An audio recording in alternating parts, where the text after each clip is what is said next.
Welcome to the Brown County Hour. Coming to you from the legendary Hills of Brown, where the plum purple haze, the one nature herself drapes over the hills and hollers, inspires local characters, artists, and nature lovers. It's as though the hills themselves conspire to create a beauty and culture in the heart of Indiana. Sit for a spell and hear the music. Tall tales, true stories, and current goings-on. Brought to you by folks who still know how to sit by a fire in winter and swim buck naked in summer.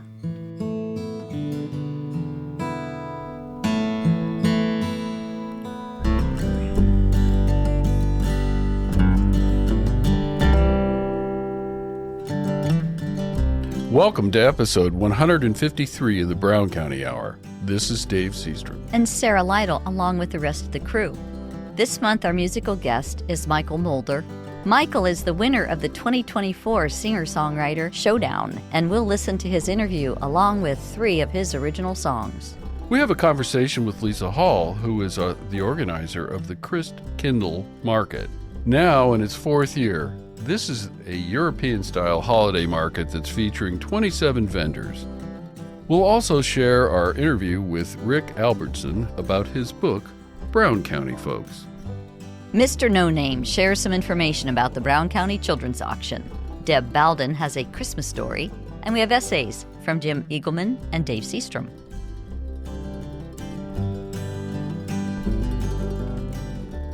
Our first segment begins with a conversation we had with the winner of this year's Singer-Songwriter Showdown, Michael Mulder. Lisa Hall gives us information about the 4th annual Christkindl Market, and we'll close with Michael's original tune, Josephine's Song.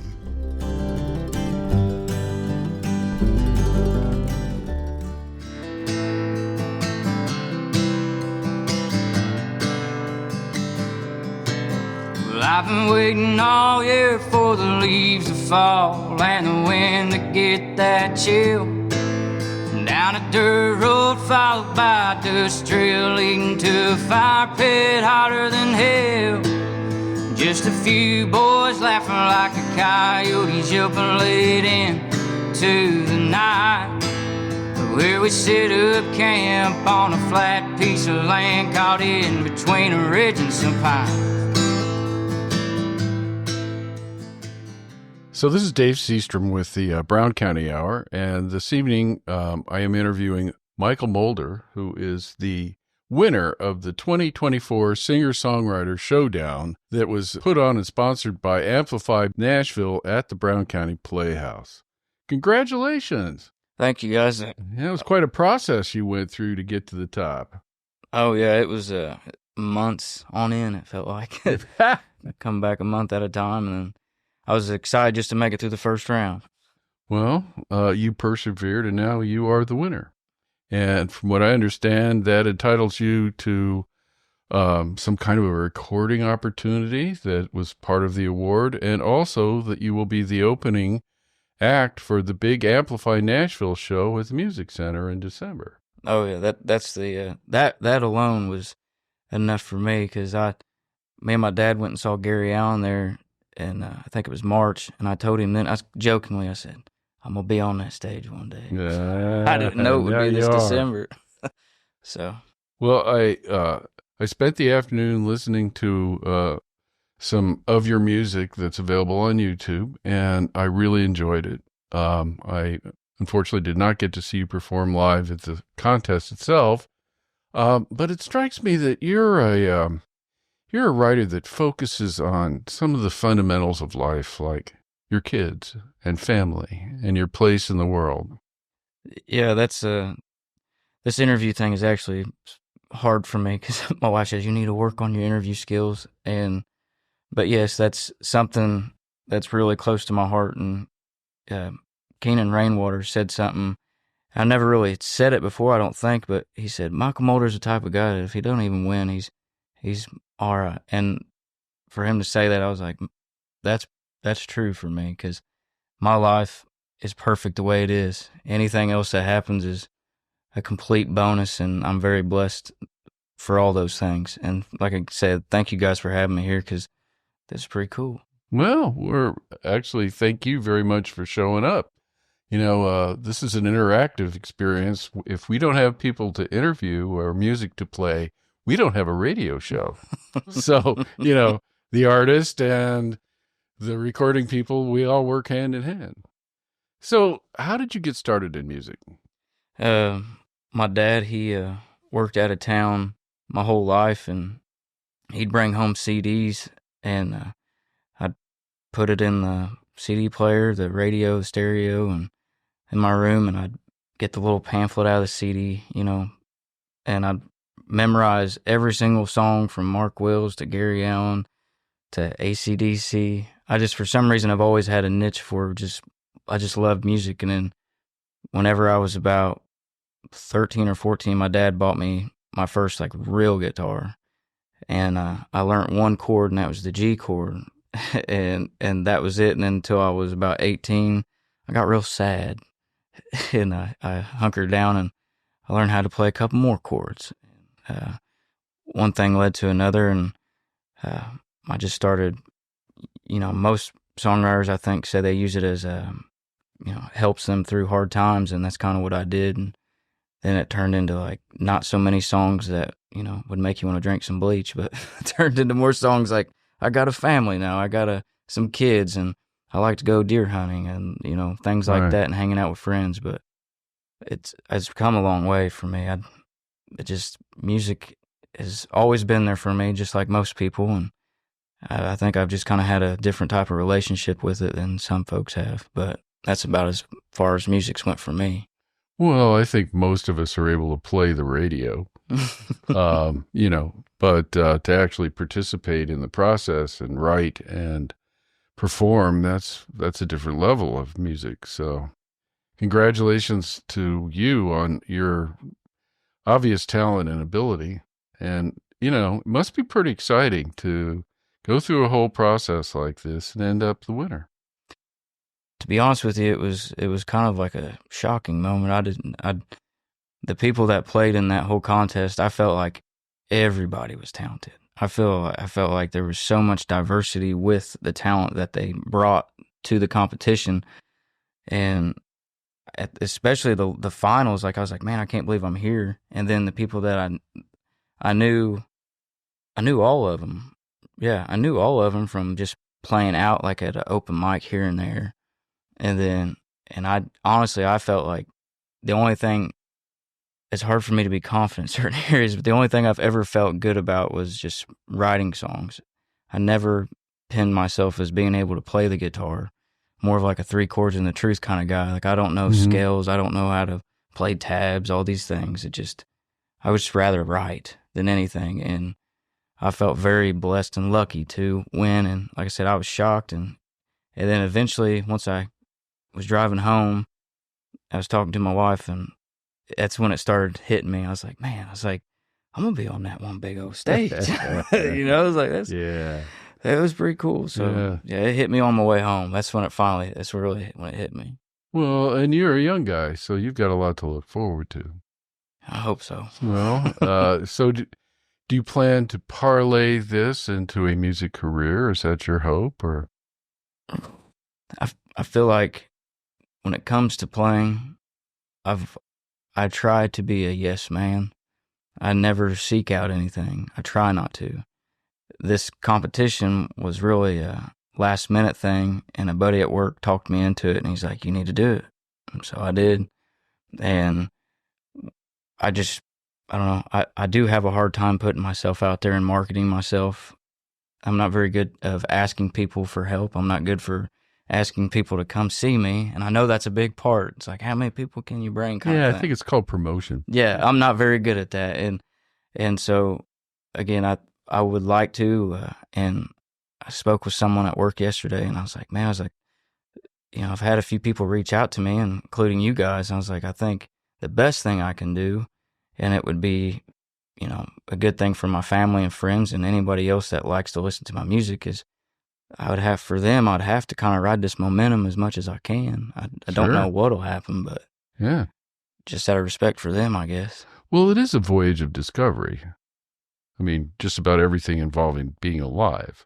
Yes. But especially when it's like pursuing a musical dream or an artistic dream. I mean, there's a great mystery to all of that. Who makes it, who doesn't, how do you get there? But you're well on your way. You obviously have talent, and Thank you. I see that the future is bright for you, and I'm happy about that. So I notice. I mean, you write about your family a lot, and your kids, and you have 2 kids, right? Yes, a boy and a girl. Yeah, there you go. That's a pretty good combination. Yeah. Do you have a website or a Facebook page so that people who hear this will be able to contact you and find out where you're playing and what you're doing? Yeah, I'd say the best place is Facebook.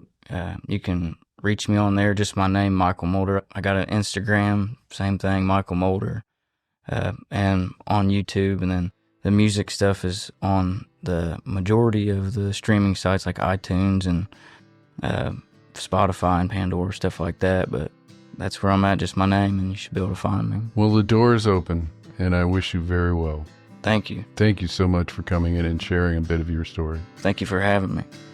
And this has been Dave Seastrom with Michael Mulder, winner of this year's 2024 Singer-Songwriter Showdown at the Playhouse.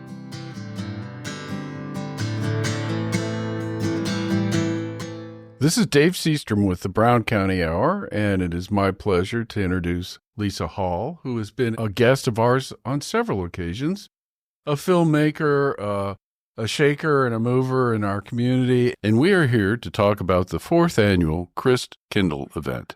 4th year. Which is pretty amazing. It is amazing.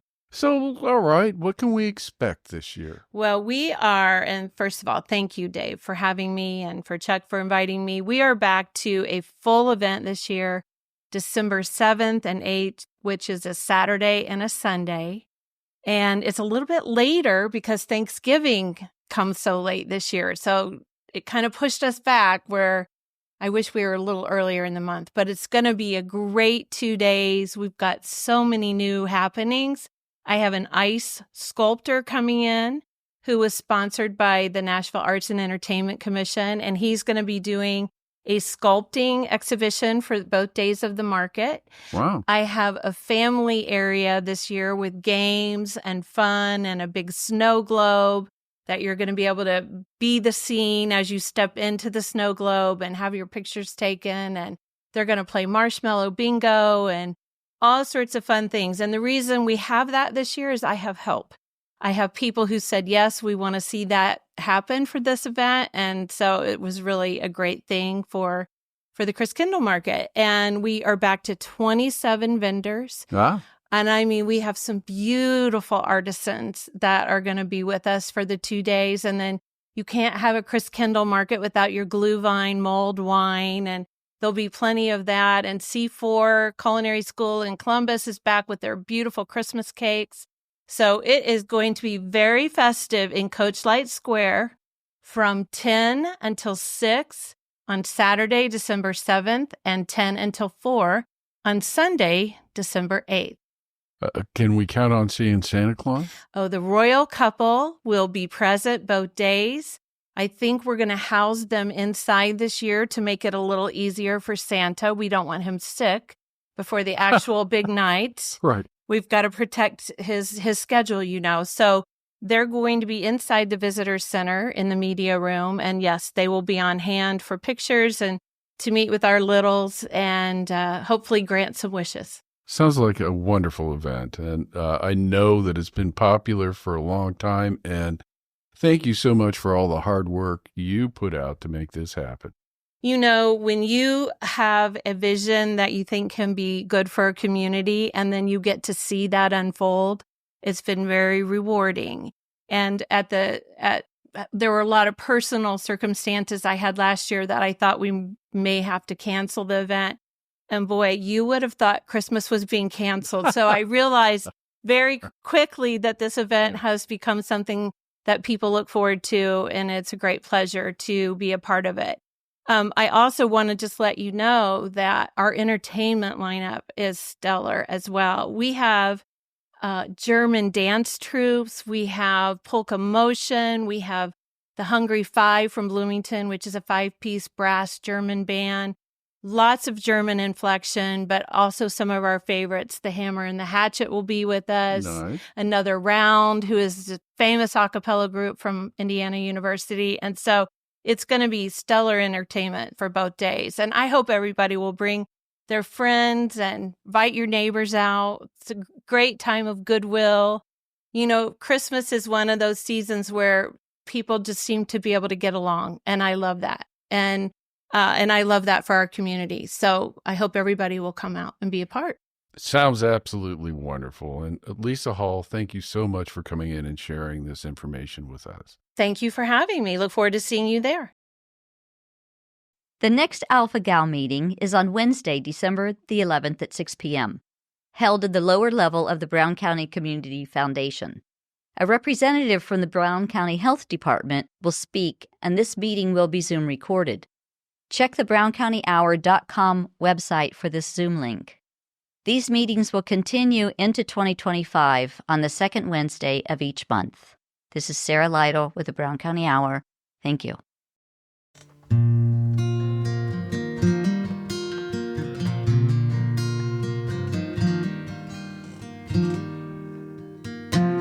Sunglasses upside down, barefoot in the yard, feeling bad for that puppy she's got in her arms. Training wheels and sippy cups, knowing we'll eventually fade, but I hold on to this memory for the rest of my days. 3-year-olds turn into 6. They don't ever slow down. The moment she said, "I love you, Dad," after I wiped off her mouth. Now she's at the foot of our bed, armed with a teddy bear, crying her eyes out, holler, run, she's scared. She's got the keys to my truck, I'm sitting in the passenger seat, driving me down the same road where my daddy first taught me. Baby dolls to pickup trucks, late night softball games, but I hold on to this memory for the rest of my days. The older she gets, so do I. That puppy's not a puppy and my brown hair's white. Got my baby in one arm, this time it's down the aisle. I'm handing her off to another man that better treat her right. Sunglasses upside down, barefoot in the yard.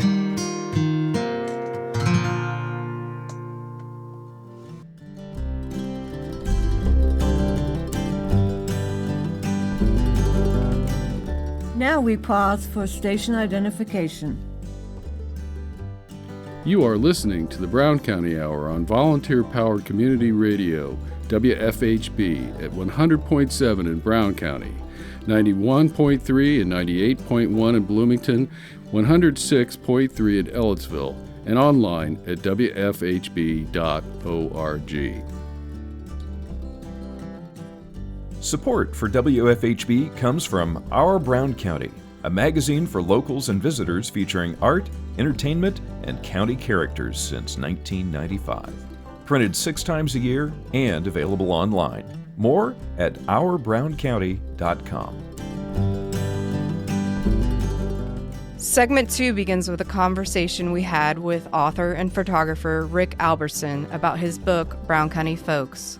Deb Bowden shares a Christmas story, and Mr. No Name gives us some information about the Brown County Children's Auction. And we'll end the segment with Michael Mulder's song, Dealing with the Devil. This is Chad Carruthers for the Brown County Hour on WFHB. I'm here with my good friend and co-host Pam Rader. Hi, Chad. Good to be here. We've got a special guest in the studio today. Yes, we're here with Rick Albertson, who is a phenomenal photographer. We're going to talk about his several books. How many books do you have altogether?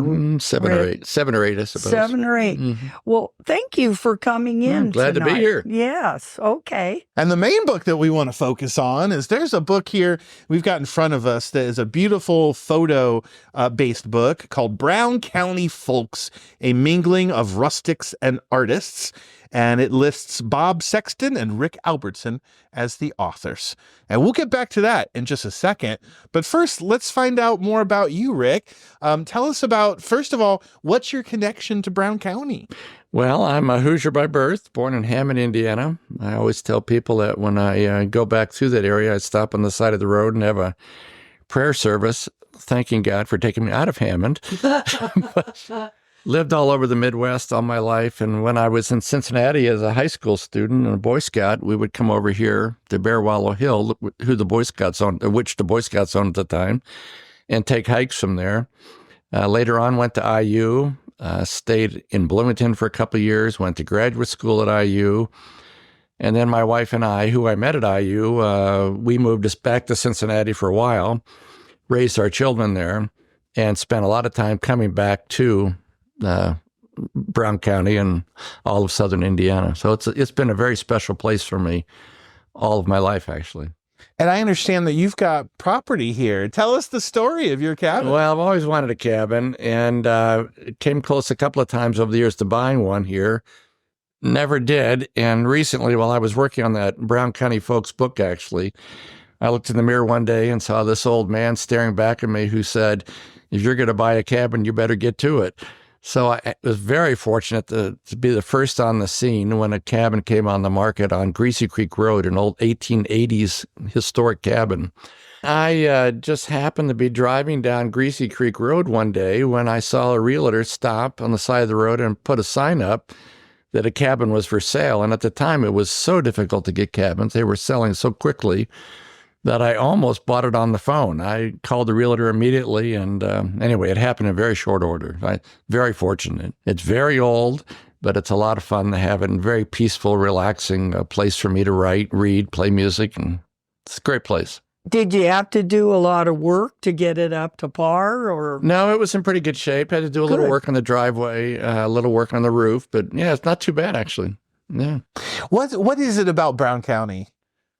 Well, I tell people this place, particularly in the fall, somewhat in the spring as well, but just feels magical to me. I love the outdoors, and I've always been attracted to this country, the hills and all the trees, the forest, the birds, the wildlife. It's a fascinating place to me. But what really fascinates me is in the fall, I've always felt like you could walk down the street like in Nashville, and the air, it just feels magical. I feel like an elf could jump out from behind a bush or something. There's something very, very unique and special about this place. And actually, that was the driving force for doing this particular book, to ask others what they thought was so special about Brown County. Let's talk about this book. Pam's been thumbing through the pages here, looking at all these characters. Yeah, that just pop right out of this book. It's a photo-based book, but we'll do our best to try to describe what's going on here. Tell us about Brown County Folks. How did this project come to be? Well, the book is a series of about 30 interviews. We actually did video interviews of 30 people in the county. And I worked with my friend, Dr. Robert Sexton. Bob is well known in the community. He was a oral maxillofacial surgeon in Avon for his career, moved to Brown County many years ago. He's very, very active in the Brown County Gallery as art collector and connoisseur. He's also very much more extroverted than I am. And because he's local, he was able to ferret out and suggest a number of different people that we might want to try to interview. And we had a list about at least twice as many people as ended up in the book. And very few people turned us down, but sometimes the arrangements just didn't work out. So I find it fascinating. It was very serendipitous who ended up in the book. There was no plan, but I think there's a really excellent mix of people in the book. Yes, I've looked through here, and some of my favorite people are in this book. One thing I've always liked about Brown County is it seems filled with eccentric characters, and they're celebrated because of their individuality. And now Robbie Bowden and Dave Gore, everybody knows them because they were part of that project, The Liar's Bench. It was really fun to meet Robbie and Dave after so many years. When I was at IU in the early 70s, I transferred there as a junior, I think in 71. Yeah. A few months later, I was part of a jug band called the Lighthouse Jug Band, and Robbie and Dave had the string band at the same time. So I don't remember specifically, but I know our paths had to cross at that time in Bloomington. So that was fun to reacquaint ourselves with them and to get to know a little bit more about them and what's happened since then. And another duo in the book is Paul Sackman and Paulette, and they own the antique store in Bean Blossom. Plum Creek Antiques. Yes. Yeah, by far the hardest interview we did. Only because, as I mentioned, we were doing video interviews with real professional equipment with lights and, microphones and everything that goes with it, tripods, cameras, and not a lot of room in that place. So it was a bit of a challenge, but fun folks to interview. Yes. And sometimes they dress in period costumes and sit in the old truck in front. So tell me how you got Bruce Taggart we have asked him so many times. Well, it was a little bit of a challenge with Bruce, but I'm so glad we did because I play a little bit of bluegrass music, guitar and mandolin.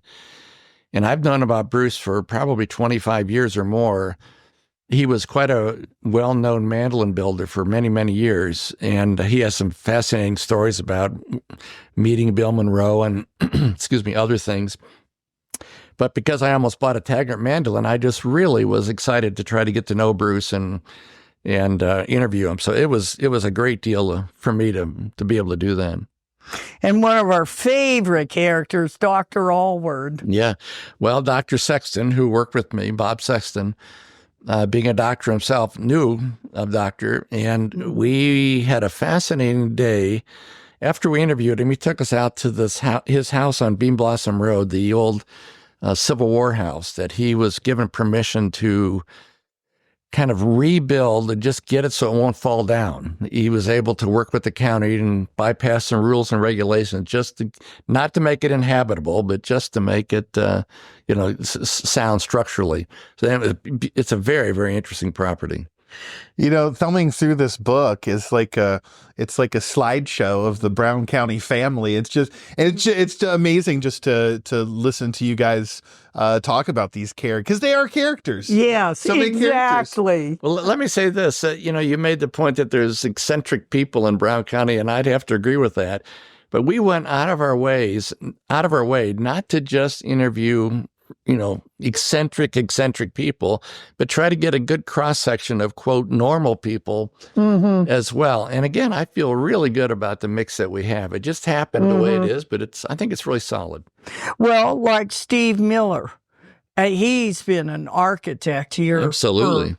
30 years or more. A lot of the cool buildings and the government buildings designed by him. Yeah. Well, we had a great time interviewing him at his beautiful home up above that lake and with the Dale Basir's apple orchard right in his front yard and Dale's studio there. So that was, again, a fascinating interview. Yeah. And so there's natives in here, but there's also people that have moved here. Yes. Yeah. Yep. And Rachel Perry's another good friend of mine. Well, interviewing Rachel was a little bit intimidating for me, I have to tell you. She's a wonderful person, don't get me wrong. And but knowing that she had written so many important books about Brown County, yeah, I felt a little challenged with her. But again, we had a good time interviewing her, and I think it's a good story about her. Yeah. And I like the way you said you captured them in their own words, and that's what the writing is. Yeah, it's interesting that you have the book open to Warren Cole's picture, who owns the Hobnob Corner. And, when you do video production, we were doing these video interviews, you want people to be fairly articulate.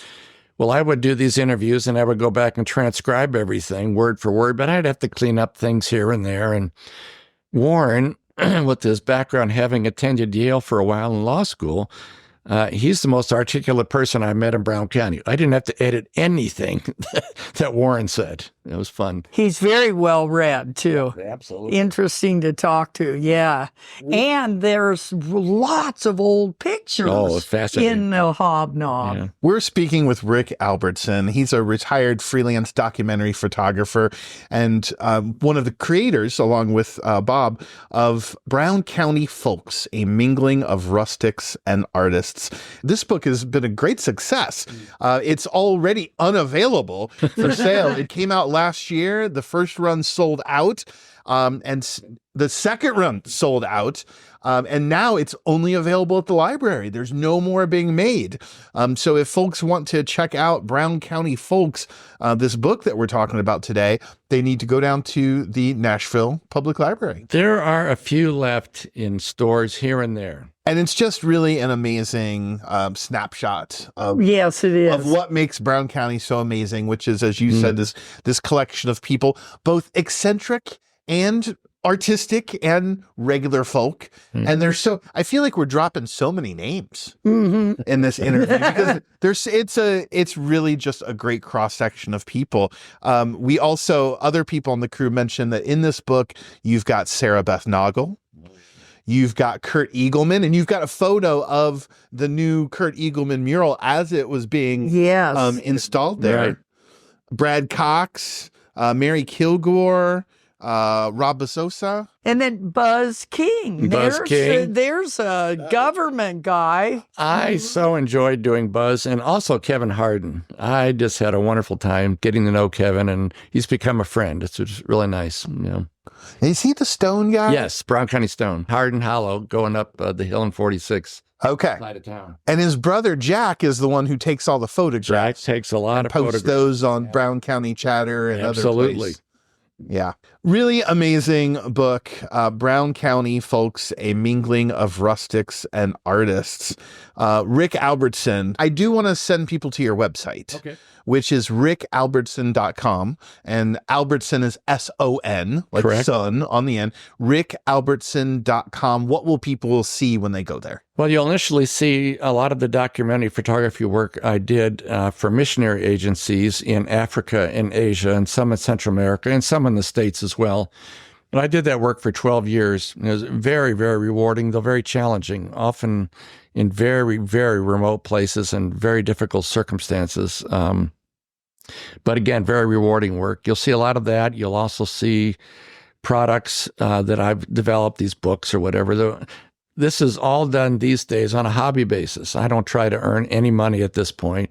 I tell people I'm actually a world-class expert on losing money on projects, not making money. So, well, rickalbertson.com is the website. And, it's just been a great spending this time with you and talking about this colorful cast of characters in Brown County. I think you're one of them. Okay. Yeah. Well, thank you. Appreciate it. Yeah, we had a great time talking to you. Well, thank you. I enjoyed it very much. Very much. We've been speaking with retired documentary photographer Rick Albertson. Again, the book is Brown County Folks, and it is available in very limited supply, but most certainly at the Nashville Public Library. Rick, thanks again so much for being here on the Brown County Hour. Glad to be here. Thank you very much. It was a wonderful winter day. Mr. Bramble Bones and his adopted kitten Grimmy were playing in the park near his home in Green Meadow Cemetery. Grimmy ran up a cedar tree to dodge a snowball. Mr. Bramble Bones looked at that tree and said, "Grimmy, it's almost Christmas." Grimmy didn't know what Christmas was, but it sounded special. Mr. Bones put his snowball down and began to think. He thought about Christmas parties when he worked on a cargo ship. He thought about Christmas when he was a boy. He thought about decorating a tree, caroling, Santa and presents. He thought about candy canes, hot cider, and fruitcake. But Mr. Bramblebones is a skeleton. None of his ghostly friends have Christmas parties. Grimmy never had a Christmas party. No one gave presents. Santa never visits the ghostly children. No one goes caroling or decorates a tree. No one says Merry Christmas. Maybe ghosts no longer love Christmas. Mr. Bones sighed. He would forget about Christmas. He would just play more with Grimmy. But Mr. Bramblebones couldn't forget. He wanted more than making snow angels and having snowball fights. Grimmy, I may be a skeleton, but I want a Christmas party anyway, he said.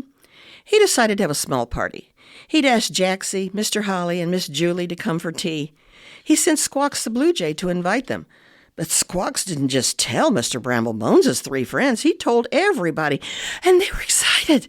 Even Christmas is great for ghosts. Grandpa Rabbit and the ghostly children made a list of carols to sing. Cheeks the squirrel found pine cones and berries to decorate a tree. Squawk and his friends gave feathers to put on the branches. Mr. Holly found some mistletoe and a trash bag to hold Santa's gifts. The community shop had a free box outside. Miss Julie found an orange tie, pink lace, a bell, and a little toy mouse. Jaxie looked behind every store for throwaways. He got colorful strings, a top hat from Halloween, and red yarn.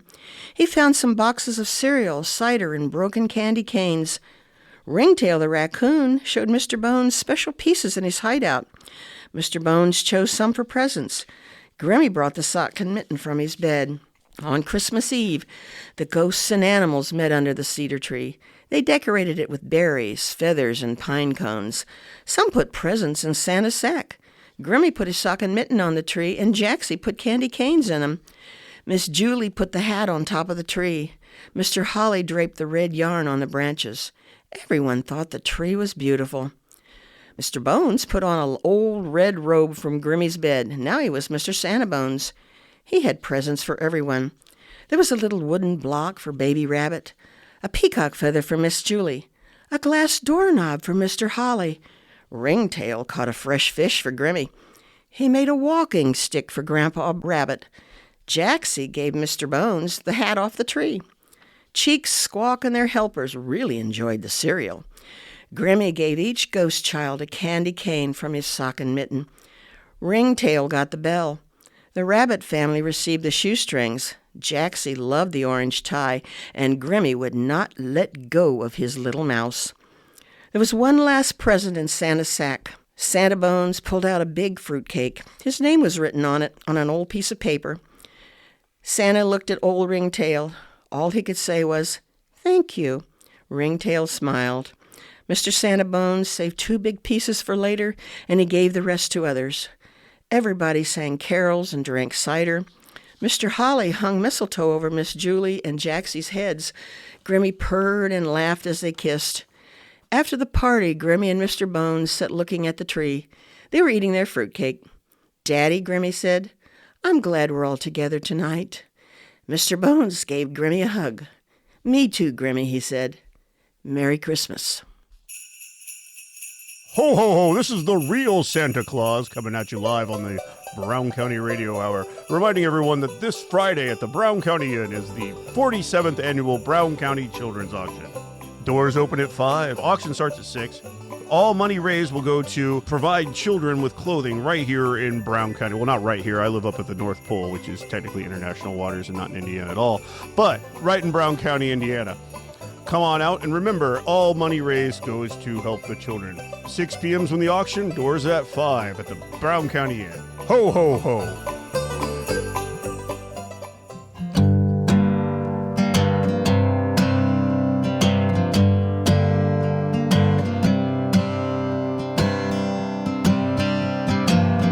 He's been dealing with the devil and drank on Jesus' wine. He's been dealing with the devil and working overtime. His brown eyes turn hazy, don't say baby anymore. Choose chews on a matchstick, throws his cigarettes out the door. There ain't no ounce of alcohol gonna take away the pain. Ain't no use in staying when you know it's gonna rain. Flowers will wilt and their petals will float away, but there ain't no ounce of alcohol gonna take away the pain.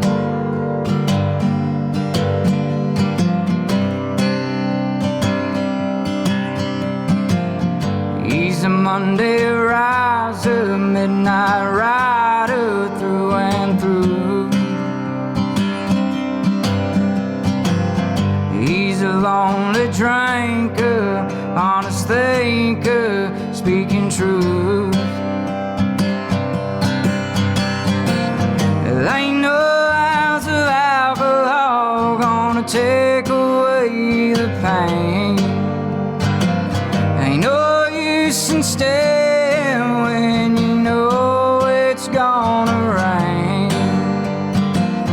Flowers will wilt and their petals will float away, but there ain't no ounce of alcohol gonna take away the pain.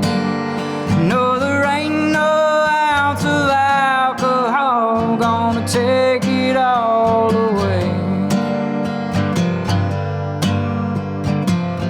He's been dealing with the devil and drank on Jesus' wine.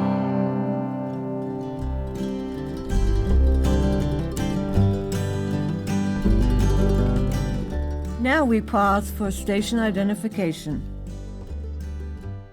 You are listening to the Brown County Hour on volunteer-powered community radio, WFHB, at 100.7 in Brown County, 91.3 and 98.1 in Bloomington, 106.3 at Ellettsville, and online at wfhb.org.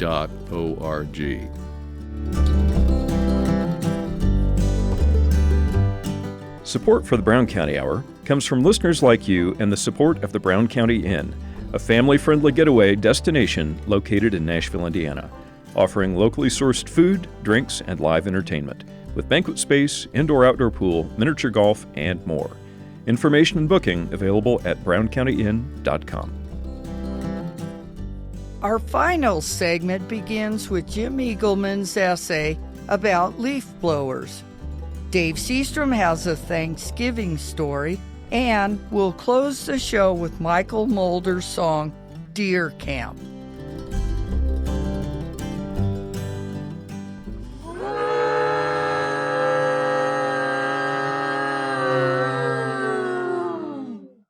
Accompanying the leaf fall of another autumn, unmistakably, is the hum of a distant and sometimes not so distant leaf blower. I hear one through my woods, on ridge tops particularly, though we may be several acres from a close neighbor. The grinding, ear-splitting, and monotonous drone of neighborhood leaf blowers is now part of our fall of the year. And it seems it's a major part, this loud, low-frequency noise of landscape machinery in general, but especially the gas-powered leaf blower, travels far, penetrating neighborhoods and my home's security and serenity and my otherwise peaceful lifestyle. Much has been studied and written about the effects of landscaping equipment on people and the environment. We know that gas-powered leaf blowers, for example, are not only deafening, loud, and upsetting to our overall mental health, but they're inefficient as they emit far more pollutants than cars and trucks. We know they pick up clouds of mold and dust, pollen, even feces, and other contaminants in blasts of air that have been clocked well over 200 miles an hour. We also know that this puts operators and others at risk of hearing loss and asthma, lung disease, cardiovascular disease, and stress, all reasons why over 200 municipalities in the U.S. and Canada have chosen to restrict or ban these machines. And leaf blowers also drown out the natural benefit of our mental health, that is, the benefit of birds singing. and quiet work allows peace. Noise pollution research in the past has mostly focused on chronic noise like traffic, but with more and more landscaping companies being hired by more Americans, the level of noise disturbance throughout the growing season has caused scientists to look at more effects, how noise impacts native wildlife, and more to the point, now that fall migration is upon us, how birds can be affected. Satellite images of birds migrating, many at night, show trends of historic routes changing. Birds fly using migration routes, now further and further away from large cities, the research shows. This is due in part to larger and taller buildings interfering with flight patterns that cause wind shifts and updrafts. Dead birds at the base of buildings attest the building's influence. Birds migrating at night, while lighting and sounds of the urban environment tend to be constant, continue to face a yearly challenge as gaps in tall buildings close. Currents of air change around large buildings can cause bird flocks to fly directly into them. Somewhat isolated and less dominant in rural landscapes, wind turbines placed in agricultural fields cause similar problems. Across North America, common species like goldfinches and cedar waxwings and nuthatches avoid noisy areas. Worldwide, migratory birds do the same, and this indicates a slow but a massive change in range distribution. And as some traditional home ranges shrink or become overcrowded, birds seek out less friendly and sometimes marginal habitats. They continue to raise young, but can't escape the crowded habitats, and ultimately stress can result in less healthy young and higher mortality rates. So how can we make the world, or at least our part of it, safer for birds? There is a momentum, and it's an indefinite one, towards the transition to electric equipment. It seems unstoppable as more and more battery-powered tools become available to the homeowner. But it may be a partial victory, as scientists learn. Though quieter, my chainsaw and leaf blower still blast away at habitats and pollute the landscape, and I feel a bit of tinge of guilt as leaves swirl around me and minute homes of pollinator egg masses, those which I wish to protect, get tumbled across the gravel. I may not even reach for my ear protectors, since the sound is less, but the end result is the same, a cleaner driveway that leaves are sent to the piles along the roadside edge, but I've changed what I had hoped to keep natural. And will my pollinators remain, I hope, as a new pile of leaves gets dumped on top of them? I remember a time in my youth when I was sent to the backyard with a long and unwieldy bamboo rake to tackle the sugar maple. Its leaves had accumulated daily, wind and rain adding to the pile that appeared to change overnight. My thinking was to wait long enough, and maybe the entire amount would waft up into the heavens and dump into the neighbor's yard. Even then, though I wasn't thinking conservation, I suggested to my dad I leave piles in the garden and under the sugar maple. Lest raking was my motive, but in the end, a weak conservation message, a large tarp, and several work sessions after school eventually reduced the sugar maple's twigs, leaves, and bark to a workable size. Now we read leaf litter enhances the soil and blankets pollinators in a protective area. My rake now hangs with the other hand tools that I rarely use, and as far as I know, no one insect or moth or ground bee was harmed by leaves left on the ground back then, in that pre-leaf blower time. Now I choose to use both rake and blower less and less. The leaf blower is just one more tool in our arsenal. We willingly use all inventions to ease our labor, but I see it as a manifestation of our culture's war on nature. When I chose to use one tool or the other these days, I see that I also have the power to say no to their use and yes to what I wish to develop. I want a natural landscape on my property that I can enjoy, watch daily and seasonally, and know what's needed there. It still takes some work, but I like to work quietly. Jim Eagleman for Nature Ramblings in the Brown County Hour, and as always, thanks for listening.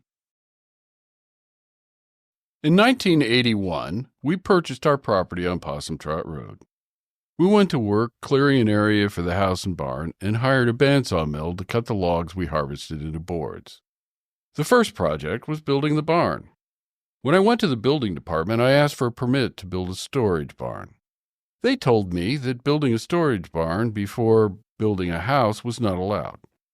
I asked if there was a type of barn I could build, and the friendly lady said yes, you're allowed to build an agriculture barn without a house.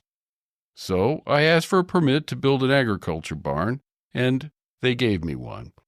We didn't have electricity, so most of the cuts were made with a chainsaw. Working part-time, I spent the next several months completing the project. When the barn was finished, all of the boards we sawed from the trees that we felled were stored in the barn to air dry.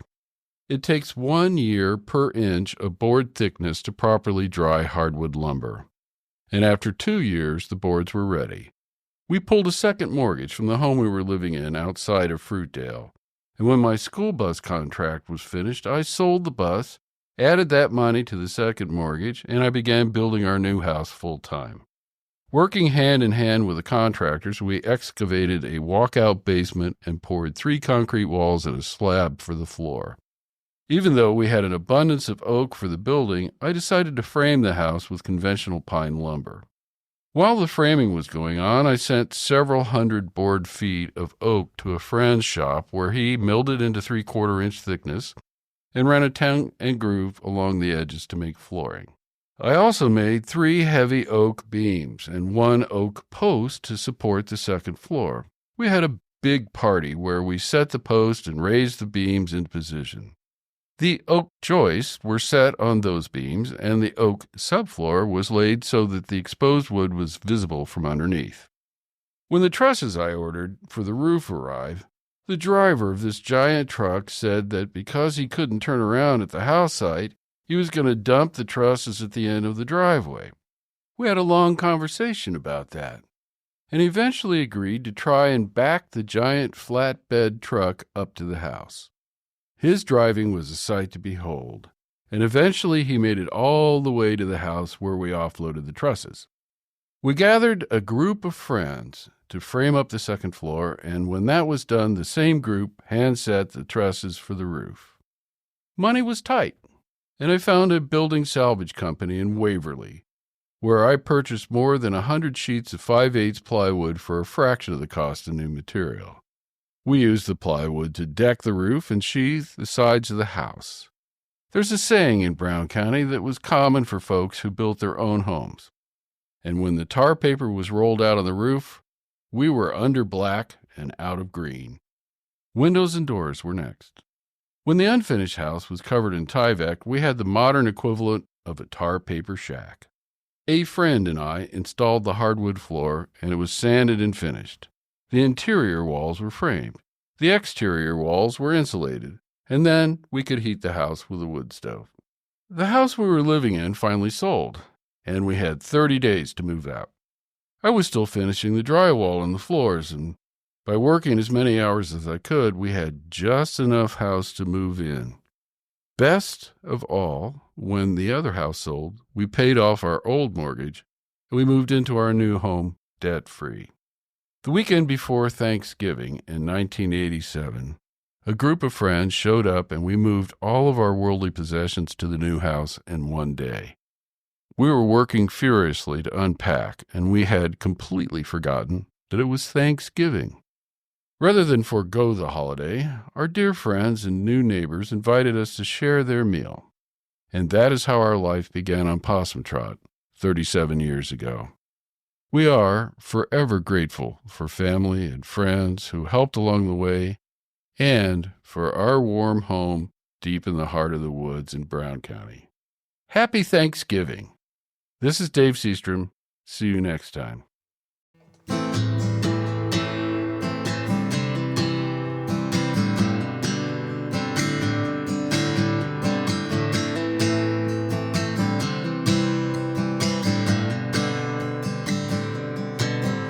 I've been waiting all year for the leaves to fall and the wind to get that chill.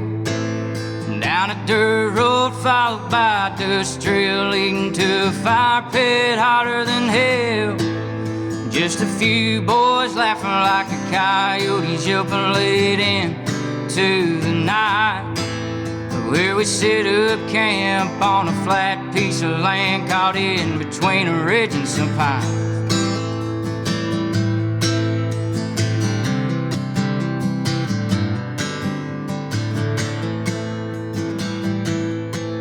When the morning comes, we'll be in the trees, just looking upon the land. And you best be warned that if I see horns, I'm gonna knock him down where he stands. 'Cause I've been waiting all year for the leaves to fall and the wind to get that chill. Down a dirt road followed by a dust trail leading to a fire pit hotter than hell. Just a few boys laughing like a coyote yelping late into the night, where we set up camp on a flat piece of land caught in between a ridge and some pines.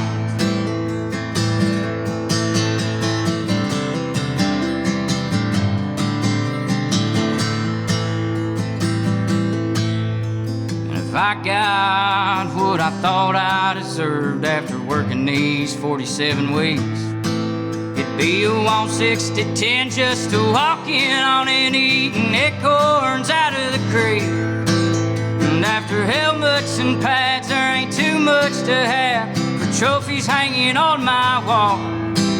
I'm just a working class fella, and it's the closest to heaven that I will ever get. And I've been waiting all year for the leaves to fall and the wind to get that chill.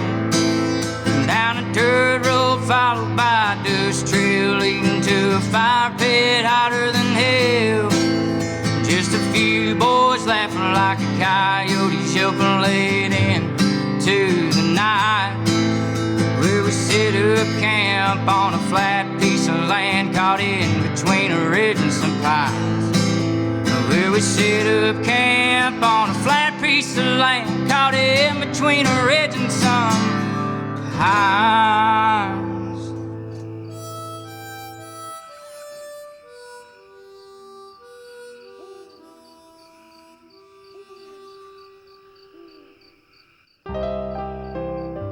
Thanks for tuning in to episode 153 of the Brown County Hour. This show was recorded in our studio at the History Center here in downtown Nashville and brought to you the first Sunday of every month at 9 a.m. and the second Wednesday at 6 p.m. and anytime online. Be sure to look for us on your favorite streaming services. The Brown County Hour is brought to you by a diverse group of folks who believe, now more than ever, the world is for everyone. This show was produced by Chuck Wills, Pam Rader, Rick Fettig, Vera Grubbs, Lucy Schultz, Sarah Lytle, Chad Carruthers, and Dave Seastrom. We would also like to thank Slats Klug for our theme music.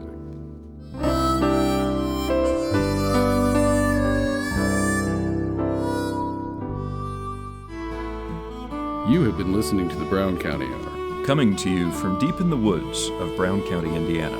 celebrating the arts, culture, and nature that make this such a unique community. Visit us online at browncountyhour.com. The Brown County Hour is a production of WFHB. Volunteer-powered, listener-supported community radio for South Central Indiana. Take me back to my home, Brown County home.